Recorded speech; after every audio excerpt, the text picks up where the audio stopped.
를 떠나 크게 음란함이니라 하시니,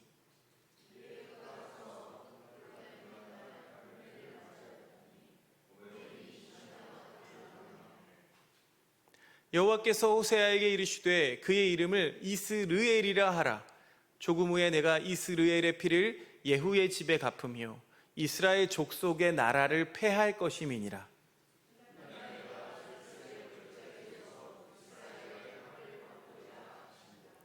고멜이 또 임신하여 딸을 낳음에 여호와께서 호세아에게 이르시되 그의 이름을 로루하마라 하라. 내가 다시는 이스라엘 족속을 긍휼히 여겨서 용서하지 않을 것임이니라.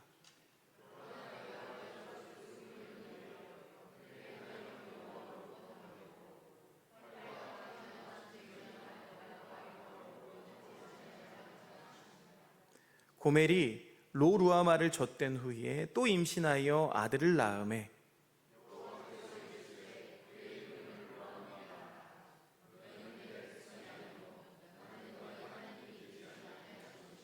십절 함께 읽겠습니다.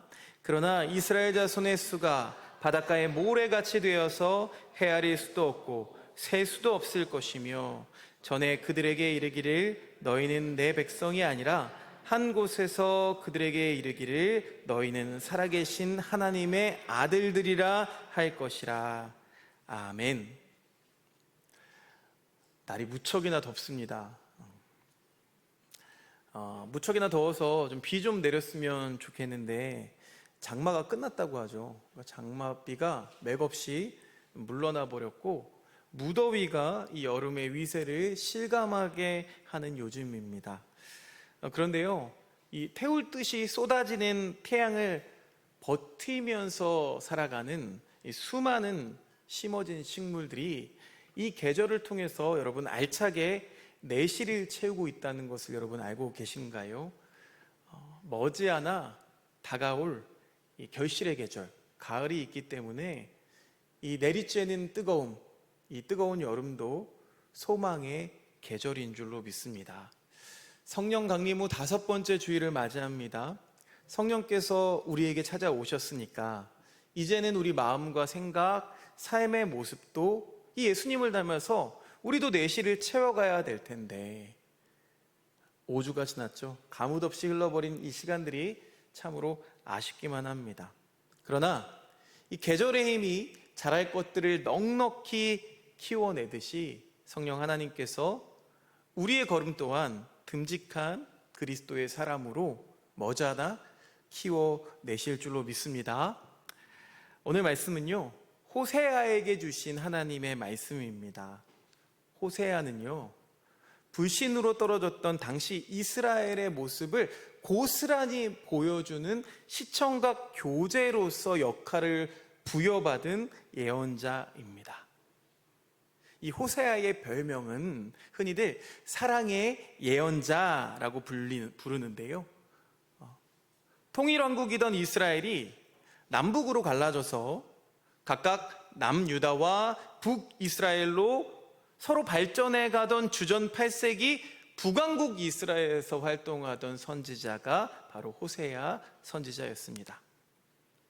당시의 북왕국 이스라엘은 어땠냐면요, 여로보암 2세가 다스리고 있었는데 이 여로보암 2세는 통치하면서 전례 없는 이 번영을 누리고 있던 때였습니다. 여로보암 2세가 강력한 이웃나라였던 아시리아 제국이 이 내부의 혼란으로 정신없던 틈을 이용해서 이 나라의 입지를 굳혀갔습니다. 그래서 과거 다윗 왕조나 이 솔로몬 왕조 때랑 거의 맞먹는 그 큰 영토를 차지할 만큼 국력을 키웠습니다. 또 지중해에서 요르단 동쪽을 통과하는 이 무역로를 확보해서 도시를 세웠기 때문에 막강한 부도 쌓아갔습니다. 여러분, 여로보암 2세가 어떤 왕 같으세요? 세상의 눈으로 보면 여로보암 2세는요, 능력자입니다. 유능한 지도자예요. 여러분의 공감하시는지 한번 여쭤보겠습니다. 한 집안의 가장이 아파트를 넓은 평수로 늘려서 이사하고 또 월급도 도둑이 벌어옵니다. 좋은 가장 맞습니까? 자, 한 기업의 경영자가 문어발처럼 사업을 확장하고 직원들에게는 화끈하게 막 보너스를 쏴주면은 여러분 이거 훌륭한 사장입니까? 우리 유영재 집사님한테 여쭤봐야 되는데. 자, 한 나라의 통치자를 볼까요?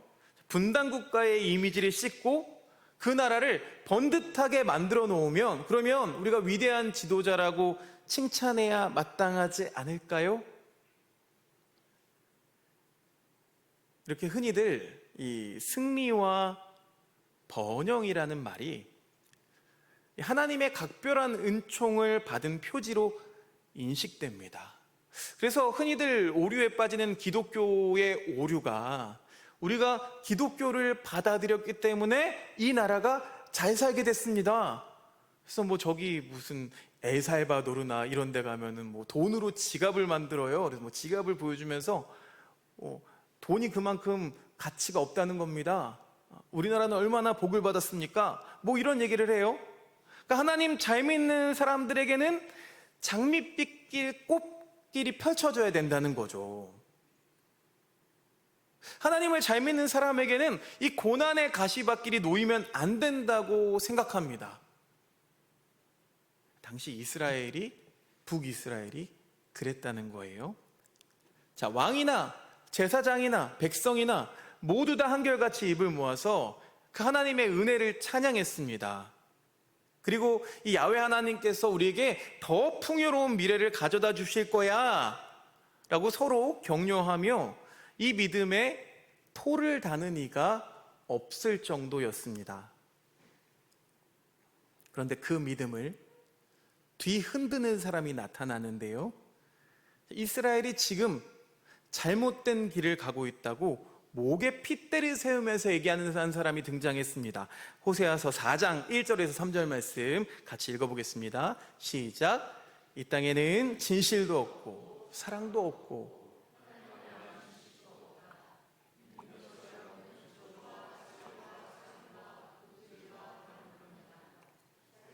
학살이 그치 사이가 없다. 그렇기 때문에 땅은 탄식하고 주민은 쇠약해질 것이다.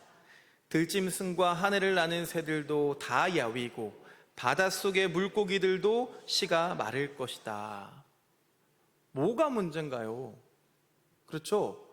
지금 누리고 있는데, 잘 살고 있는데, 평안한데 도대체 뭐가 문제란 말입니까?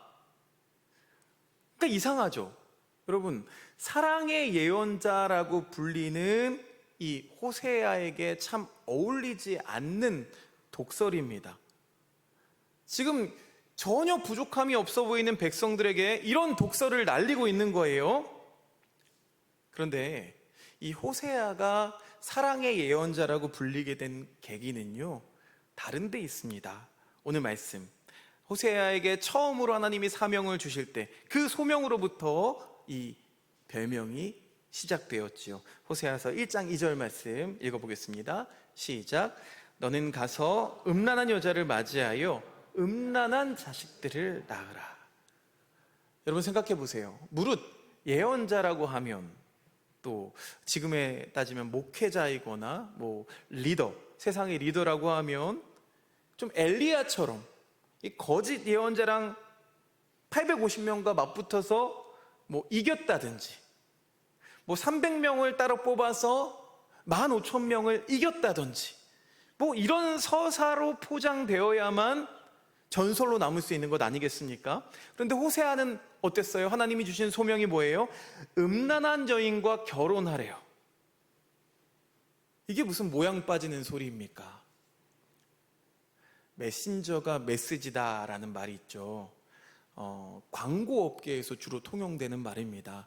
그래서 이 광고하는 이 모델이 안 좋은 어떤 영향을 끼치거나 안 좋은 구설수에 오르면 즉각 광고를 내립니다.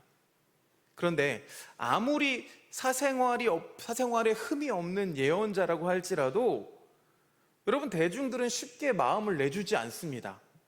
그런데 하물며 이렇게 사생활이 복잡한 예언자의 메시지에 과연 누가 귀를 기울일 수가 있겠습니까?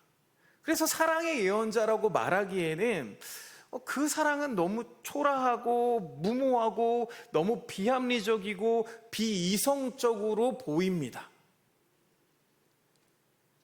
그렇게 복잡한 인생이지만 그럼에도 불구하고 자녀를 얻으면 우리는 온갖 기대와 소망을 듬뿍 담아서 복스러운 이름을 붙여줍니다. 그것도 시원찮은데 하나님이 지어주신 이름은 또 어때요? 그 이름의 의미를 살펴보면 상상을 초월합니다. 자, 맏아들을 뭐라고 부르냐고 하냐면 이스르엘로 부르라고 해요. 자, 여로보암 2세의 증조부였던 예후가 쿠데타를 일으켜서 권력을 잡은 사람입니다. 근데 무려 70명을 학살한 장소, 그 골짜기를 사람의 이름으로 화사받게 된 거예요. 생각해 보세요. 이 맏아들의 이름을 부를 때마다 이 예후 왕조를 문제적 왕조를 탄생시킨 그 기억이 자꾸 소환되는 거죠. 하나님의 의지가 담겨 있습니다. 이스라엘을 반드시 멸하고 말겠다는 하나님의 굳은 의지가 이 첫 아들의, 맏아들의 이름에서 확인이 되는 거예요. 둘째는 또 어떻습니까? 둘째로 태어난 딸의 이름은 로루하마. 셋째의 이름은 아들인데요, 로암미. 각각 용서하지 않겠다, 너희는 내 백성이 아니다 라는 이름 뜻을 가지고 있습니다. 여러분, 이런 이름이 있으면 살아가기가 힘들겠죠. 요즘엔 이름 개명이 쉬우니까 아마 벌써 개명하지 않았을까 싶어요. 그런데 여러분, 살아보면서 이런 말을 혹시 들어본 기억이 있거나 아니면 또 해보신 기억이 있으십니까? 당신은 내 남편도 아니야, 내 아내도 아니야. 근데 더 많이 통용되는 경우는 넌 내 아들도 아니야, 내 딸도 아니야. 이런 말을 들어보시거나 또 해보신 적이 있으십니까? 이런 말을 입 밖에 내본 적이 전혀 없다고 하시면 축복합니다. 네. 여러분, 이중 언어라고 하죠. 주로 어른 세대에서 이중 언어가 많이 통용이 됩니다. 그러니까 말에 걸려서 우리가 넘어지면 안 되죠. 상대방이 그렇게까지 이야기한다는 건 어떤 신호예요? 마음이 아프다는 신호잖아요. 그렇죠? 그러니까 말 너머에 있는 마음을 읽어야 하는 법입니다. 지금 하나님의 마음이 그런 거예요. 말씀을 저렇게 무섭게 하시면서 이렇게 막 이스라엘을 저주하시면서도 또 예언자에게는 어떻게 하라고 하세요? 헌신적인 사랑을 주문하고 계세요. 너의 바람난 여인, 남편 배반하기를 밥 먹듯이 하는 그 여인과 이 결혼 생활을 계속 이어가라고 말씀하세요. 출애굽기 19장에 보면은요, 하나님께서 모든 민족 가운데서 나의 보물이다 라고 말씀하시면서 아주 애지중지한 게 바로 이스라엘 백성입니다. 이스라엘의 모습이 오늘 이 말씀 속에서 이 호세의 아내 고멜과 아주 겹치는 부분이 많습니다. 성서에서는요, 하나님과 이스라엘 백성과의 관계를 잘 나타내는 말이 있는데요, 나는 너희의 하나님, 너희는 나의 백성이 될지라 라는 표현입니다. 이건 전형적인 성운 선언문과 같습니다. 그런데 고대 근동에서는 이토록 신과 인간의 관계가 친밀한 것을 찾아볼 수가 없습니다. 다른 신들, 당시의 다른 신들에게 인간은요, 그냥 부리는 아주 천한 몸종에 불과했습니다. 심지어 신들 사이에서도 위계 질서가 뚜렷했습니다. 우리 그리스 로마 신화만 여러분 좀 읽어보셔도 우리가 충분히 이해할 수가 있어요. 그런데 하나님과 인간이 이렇게 남편과 아내처럼 친밀한 관계를 맺을 수 있다라는 이런 발상, 이 발상은 성경에서만 읽을 수 있는 아주 독특한 발상입니다. 이 호세아서를 보면은요, 호세아서에서 이 고멜이라는 여인의 역할은 이 하나님을 배신한 이스라엘의 영적 상태를 보여주는 역할을 합니다. 반면 고멜과 달리 이 예언자인 이 호세아는요, 주님의 말씀의 무게를 고스란히 짊어져야만 했습니다. 그래서 호세아는 참 안타깝게 그려지죠. 그럼에도 불구하고 신실하게 아멘으로 응답하고 있습니다. 이렇게 하나님을 대하는 신앙의 모습이 달라도 너무 다릅니다. 그동안 이스라엘은 하나님을 섬긴다고 하면서도 바알과 같은 우상을 숭배합니다. 왜 그럴까요? 이미 누리고 있지만 그 은혜에 만족하지 못하고 더 많은 것을 누리고 싶어 합니다. 더 많은 것을 줄 거라는 달콤한 말에 속아 넘어가서 그 신상들 앞으로 달려가는 거죠. 그러면서도 혹시 나의 이런 행동이 여호와 하나님의 진노를 사지 않을까, 노여움을 사지 않을까를 또 두려워하면서 굽신거리는 이 비굴하고 배반적인 삶을 계속 반복하고 있었습니다. 제국의 노예였던 이 이스라엘 백성을 구원해 주셨고 약속의 땅을 살아가라고 자유인으로 불러주셨지만 어느새 이스라엘 백성들은 하나님을 버리고 또 스스로 가나안 우상들의 노예가 되고 말았습니다. 그래서 그들은 아무것도 필요 없어, 그냥 돌아만 와라 라는 하나님 말씀조차 듣지 못하는 귀머거리 신세가 되고 말았습니다. 반면에 호세아는 묵묵히 그 말씀을 따라갑니다. 하나님의 명령이 가혹해 보여도, 듣기 힘겨워도, 따르려고 하니까 힘들고 쓰린 말씀이지만 용케도 꾹꾹 말씀을 삼켜냅니다. 여러분, 우리의 모습은, 하나님을 향한 우리의 모습은 호세아의 모습입니까? 아니면 고멜과 같은 모습입니까? 오늘 말씀을 통해서 우리의 신앙을 점검해 볼 수 있었으면 좋겠습니다. 대체 호세아에게는 다른 어떤 무엇이 있었던 걸까요? 호세아는 하나님을 아는 지식이 고멜과 달랐기 때문입니다. 이스라엘 백성들과 달랐기 때문입니다. 이스라엘 백성들 모두가 하나님을 포기하고 더 많은 것을 추구하고 더 많은 욕망을 부추기는 그 가나안의 우상들을 섬길 때, 그러나 하나님의 속마음을 유일하게 헤아렸던 사람, 그 사람이 바로 호세아였습니다.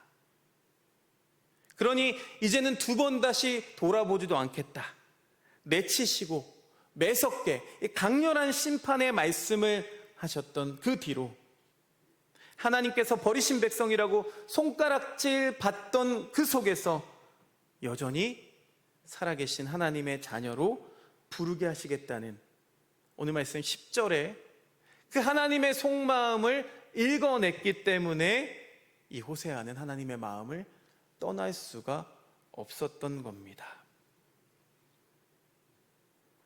호세아는 하나님만이 다시 살릴 수 있는 분이심을 믿었습니다.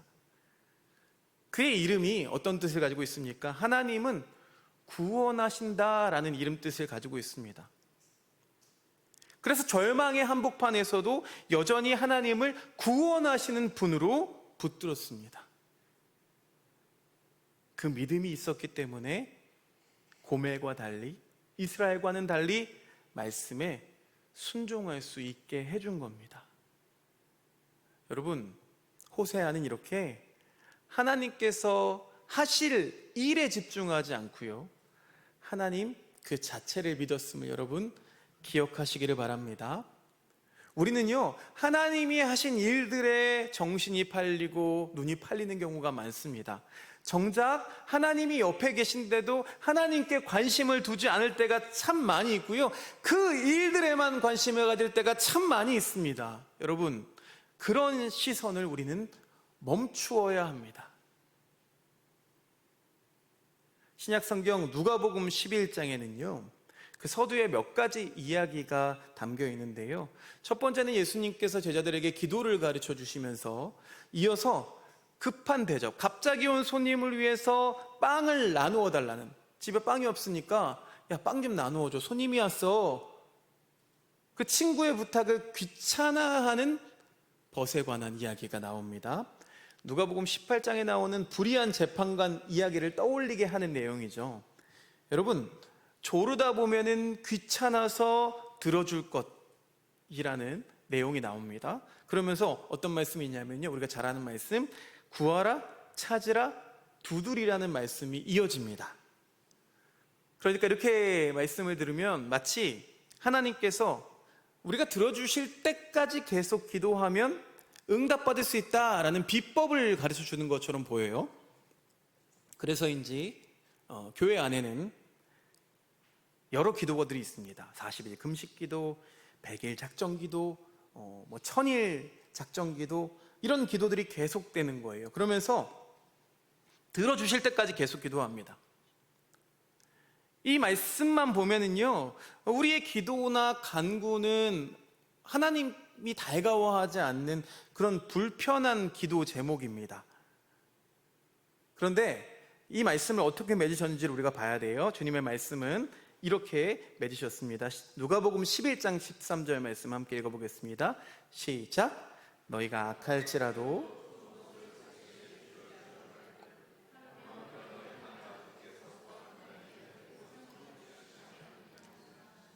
이거죠. 그러니까 기도의 비법을 가르쳐 주신 게 아니라 하나님의 마음을 알게 하신 거죠.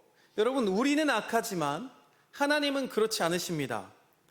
그런데 악한 우리도 자녀에게는 좋은 걸 주고 싶어 해요. 그런데 이 선하신 하나님은 어떤 분이시겠느냐라는 물음입니다. 그래서 이제 주님은 늘 기도하는 분이셨지만 그 하늘 아버지께 때를 쓰듯 조르면서 기도하지 않으셨습니다. 예수님의 기도는 늘 사랑과 신뢰와 확신이 가득 차 있습니다. 하나님은 당신의 아버지시기 때문에 언제나 좋은 것을 주실 것이라는 그 믿음이 있었기 때문에 예수님의 기도 중에서 가장 치열한 기도였던 겟세마네 기도에서 그러나 내 뜻대로 마옵시고 라는 고백이 나오는 거예요. 그 치열한 기도를 멈출 수 있게 한 겁니다. 여러분, 기도가 멈추다니요, 그래서는 안 되는 거 아닙니까? 아니요, 예수님은 기도를 멈추셨습니다. 그리고 그 멈춤이 우리를 살려냈습니다. 그러니 우리들의 삶에도 기도가 멈춰야 될 때가 있습니다. 하나님 마음이 아닌데도 우리가 끝까지 때를 쓰고 졸라서는 안 된다는 말이죠. 정확히는요, 기도를 멈추라는 말이 아닙니다. 기도라고 위장되어 있는 내 욕망을 멈추라는 말이죠.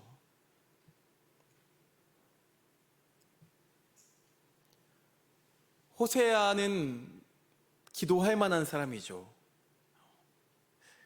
자녀를 위해서, 또 아내를 위해서 얼마나 많은 기도들이 나왔겠습니까?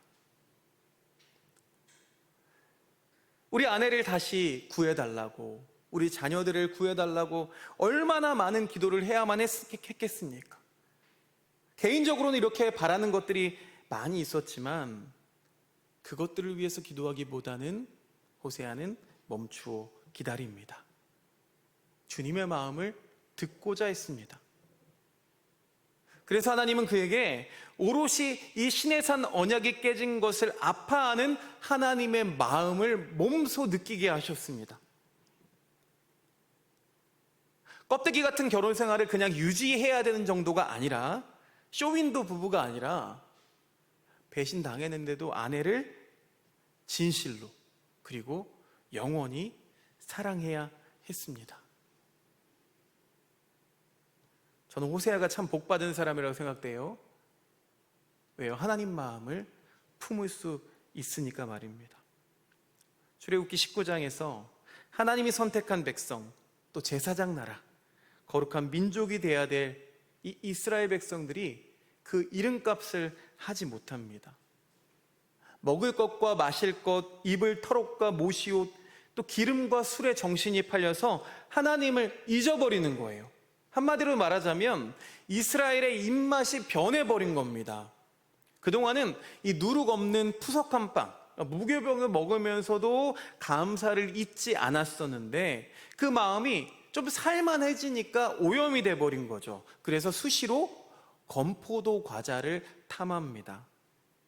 여기서 나오는 건포도 과자는 당연히 일용할 양식이 아닙니다. 특별 간식이죠. 그것도 당시에는 하늘 여왕이라고 불리던 아세라나 아스타롯, 이런 여신에게 봉헌되던 제2용 음식이 건포도 과자였습니다.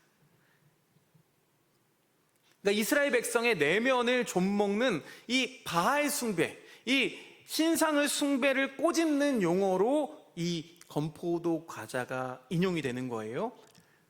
하나님을 예배한다고 하면서도 자기 자신들의 기대에 맞게 자신들의 욕구를 충족시키기 위해서 훨씬 다루기 쉬운 신을 데려오는 겁니다. 하나님의 자리에 데려오는 겁니다.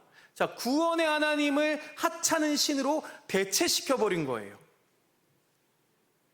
이쯤 되면 여러분 호세아 입장이라면, 여러분이 호세아의 입장이라면 이쯤 되면은 관계를 깨끗이 정리하는 게 슬기로운 처사처럼 보입니다. 그런데 그럼에도 불구하고 세상 말로는 질척이시는 그 하나님의 모습을 이 호세아서 말씀을 통해서 보게 됩니다. 호세아 3장 1절 말씀 같이 읽어보겠습니다. 시작. 이스라엘 자손이 다른 신을 섬기고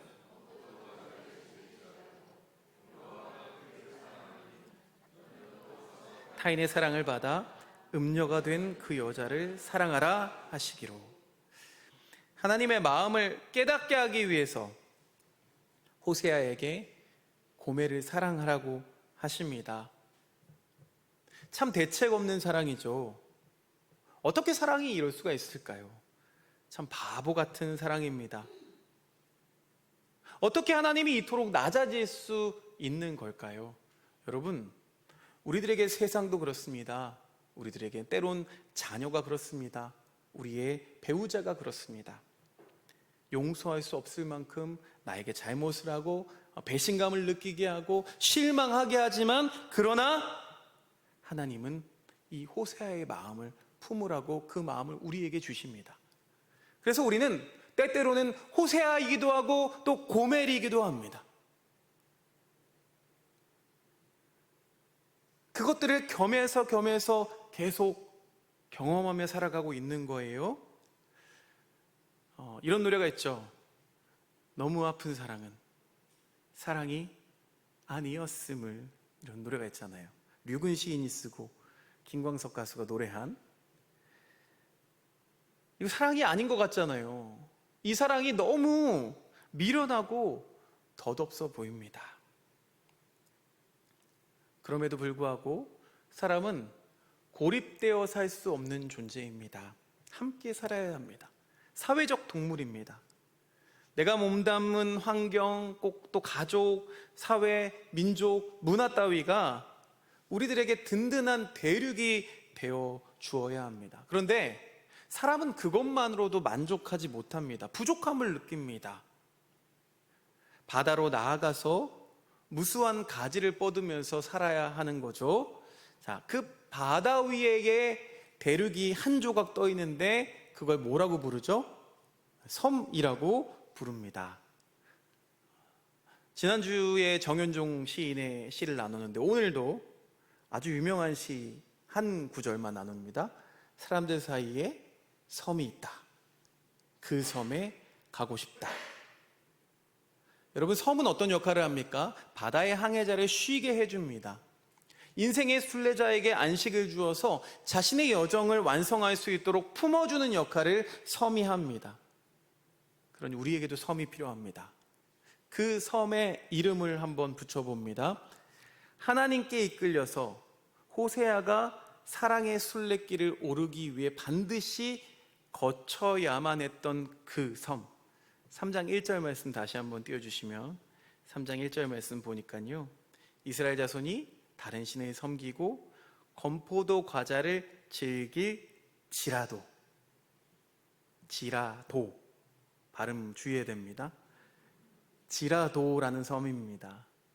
여러분, 이 지라도를 우리가 주문처럼 내뱉을 때 우리에게 반전의 상황이 펼쳐집니다. 어떻게 해요? 돈을 못 벌지라도 괜찮습니다. 외모가 좀 잘나지 않을지라도 괜찮습니다.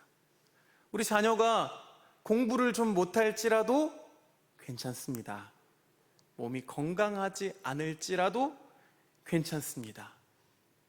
그런 시도 있죠. 삶이 그대를 속일지라도 슬퍼하거나 노하지 마십시오. 여기 그대의 손을 잡아줄 내가 있고 또 하나님이 계십니다. 우리는 어지간해서는 사람이 잘 바뀌지 않는다고들 말합니다. 맞는 말입니다. 심리 상담을 받아도 또 정신분석적으로도 사람은 잘 바뀌지 않는다고 합니다. 여러분, 그럴지라도 괜찮습니다. 왜요? 이렇게 구제불능인 사람들, 고멜도 이스라엘도 끝끝내 포기하지 않으시는 우리 하나님이 계시기 때문이죠.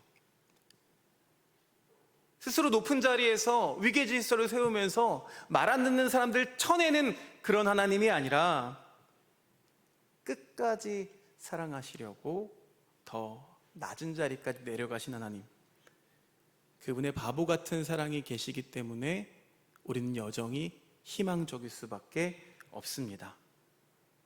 그토록 사나운 시간 속에서도 사랑의 자리를 지킬 수 있는 힘이 바로 여기에 있습니다.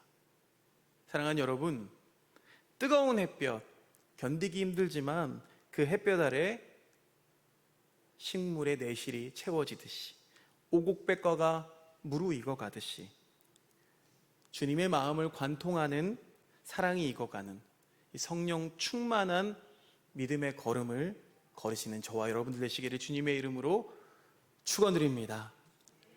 우리의 이런 사랑을 통해, 이런 덧없는 사랑, 미련한 사랑을 통해 온누리의 하나님의 나라가 무르익어가는 것을 곧 보게 될 줄로 믿습니다.